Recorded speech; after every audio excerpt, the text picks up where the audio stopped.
Hello everyone, and welcome back to my channel, where everything you're about to hear and see has been done in one take. I'm your host, the One Take Man.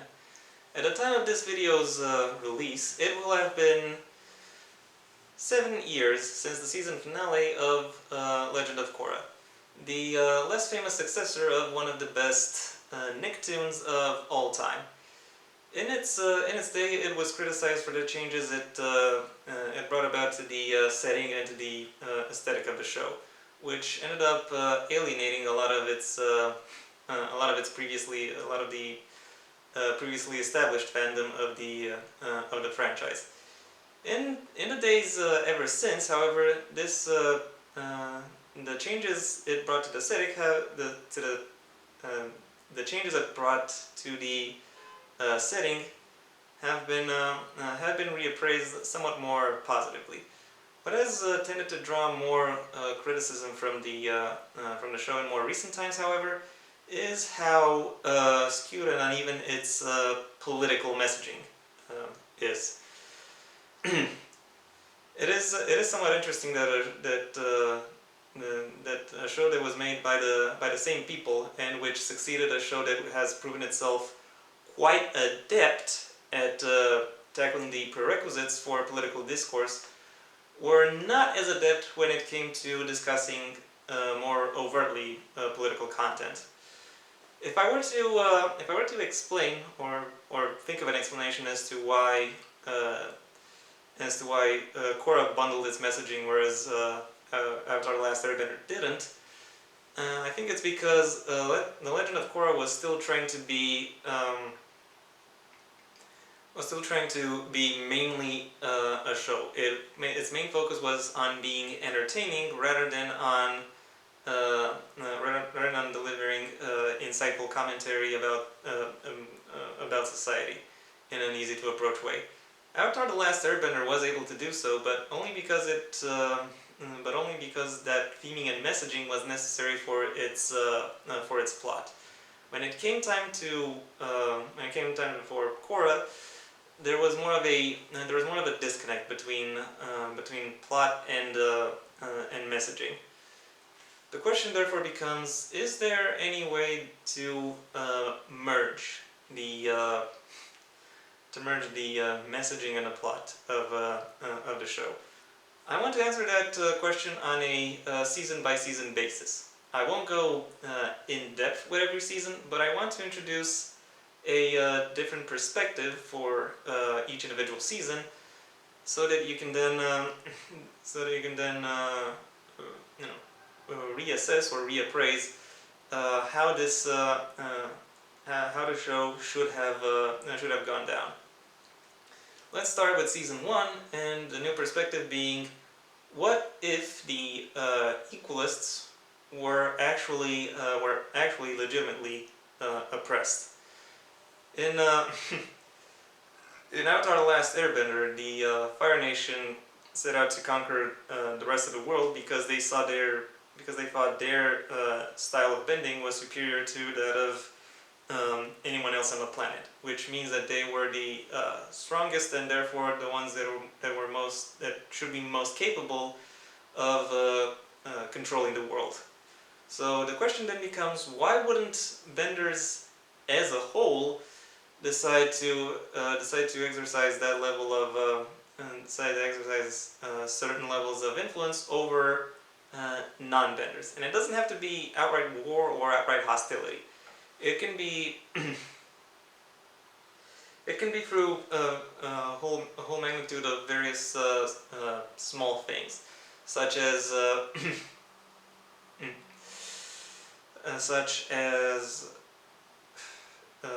law enforcement not really being rougher with non-benders, or laws being passed that favor benders or even certain types of benders over everyone else, including non-benders. That kind of stuff.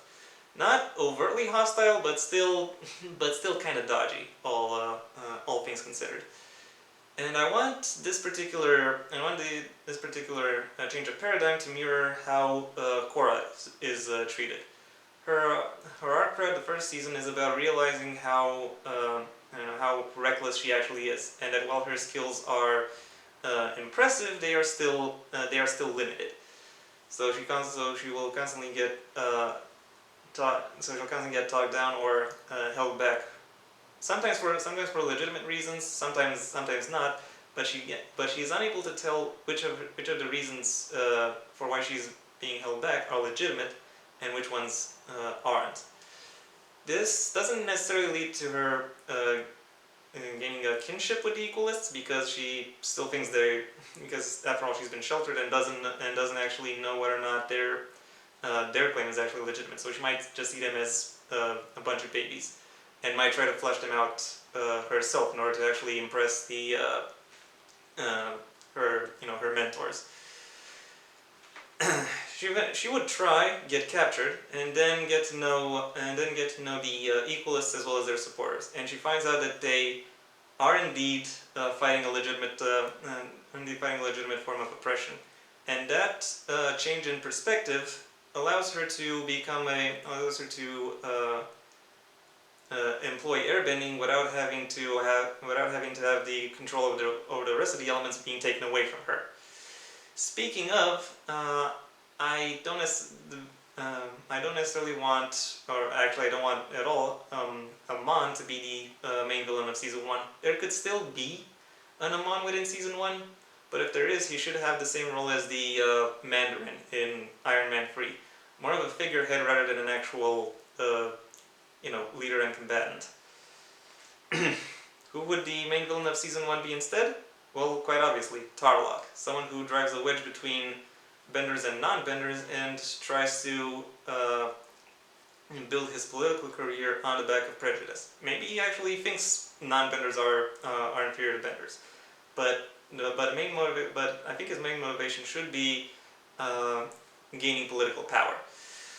For the second season, the question becomes, how does Korra develop her abilities and embrace her role as the Avatar? In the first season, we will have seen Korra, master the elements, as well as understand her role as a diplomat and as a peacemaker, not between nations, but also between individual people, or between larger groups of people. The one major role that she was still somewhat green towards when it comes to being the Avatar is her responsibility towards the spirits. And in order to overcome her limitations in that particular field, she recruits her uncle Unalak to be her guide and mentor. Tenzin still follows her around as a representative of Republic City, thereby giving Korra an angel and a devil on each of her shoulders. As the season rolls around and Korra spends more time with her uncle, learning more about how to handle the spirits, she eventually realizes that he is not actually the angel on her shoulder and is more toxic than she eventually realized, and leading her to try to fight her way from under his thumb.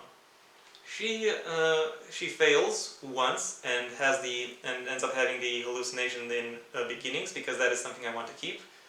Then she fails a second time after Unalak releases Vatu and becomes the Dark Avatar, and then ends up severing Korra's connection to the past avatars. But she doesn't fail the third time. When is the third time? The kaiju fight in Republic City Bay. Yeah, I know, it is memeably ridiculous, but it is also still awesome, and I want to keep it. I don't want to keep it just because it's awesome. I also want to keep it because it does represent a culmination of her understanding her ability to communicate with the spirits, and understanding and embracing her role as the emissary of the spirits, which this which this new season will have paid more attention to, and will have developed her somewhat further. For those of you who are wondering what Asami, Bolin, and Mako would be up to, they would still be around. They would still be active in the first season of Korra, but in the second season, I want to keep them to Republic City, and give them a storyline, a more humorous storyline, where they have to oppose Varric as a business rival to Asami. Yeah, keep it light and fluffy. No need to involve him in the the larger, darker storyline. For season 3, post harmonic convergence, the question becomes: would Tenzin's role in the world change now that there are other airbenders around who are not directly related to him? If it does change, well, how? How does it change? My basic idea for season 3 is to compare and contrast Tenzin and Zahir as leaders of an anarchist society. Because make no mistake, that is absolutely what the air nomads are. Tenzin would start out kind of stiff, but would eventually realize that that is not what the new Airbender society would actually need, and would go on to change his habits. Whereas here, while he does have a lot of insight into the topic, given he has wholeheartedly assimilated the teachings of Guru Lagima, we'll soon find that he has no way of knowing how to apply those when it comes to actually leading a large group of people, or generally a society, community, etc. So he just ends up being a very well-spoken thug. I still want him to choke out the Earth Queen, not necessarily because she deserves it, although she does, but because I don't want to deprive him of his biggest victory of the season, arguably of the show as well. The ending, I want it to be somewhat similar, except Korra should be on the verge of death, not because she is poisoned, but because she is injured. And injured in a similar manner to how Aang was injured at the end of season 2 of Avatar: The Last Airbender. That would create more of a narrative parallel between the two shows, which would be necessary to some extent, and also because I think it'll be it will be more in keeping with what is coming in the what would come in the 4th season of the show. Speaking of, in the 4th season, the question becomes: does the world need the Avatar? This question will be presented in the first episode. The first half of the episode will show Korra, who is still recuperating, visiting her former training ground in Republic City, which will have become a base of operation for a peacekeeping commando that is taking on her responsibilities while she's recuperating. And she is told basically the same things as in the regular series. We've got it all under control. You just have to take care of yourself now. The second half of the episode will spotlight a village living by the anarchist principles that Tenzin has preached. Only for that village to then get swept up in Kuvira's conquest of the Earth Kingdom. The season would then consist of a bunch of diplomatic provocations initiated by Kuvira, which then culminate in the battle for Republic City. If you will have paid close attention, you might have noticed that by and large the outcomes of all the individual seasons, even long term, remain pretty much exactly the same in my particular iteration of Legend of Korra as they were in the original. But I think my iteration arrives at those conclusions in a better, easier to follow, not necessarily easier to follow, but more engaging and interesting way. And I hope you agree with that. If you did, then please leave a like and maybe even share this video wherever you think other people will like it as well. If you have anything you'd like to add to what I said in this video, the comment section awaits your input. And if you want to see when my next video gets released, well then please subscribe. Ideally also ring the bell or do whatever else YouTube will ask of you in order to keep you notified. Until next time, happy holidays from myself. I have been the One Take Man.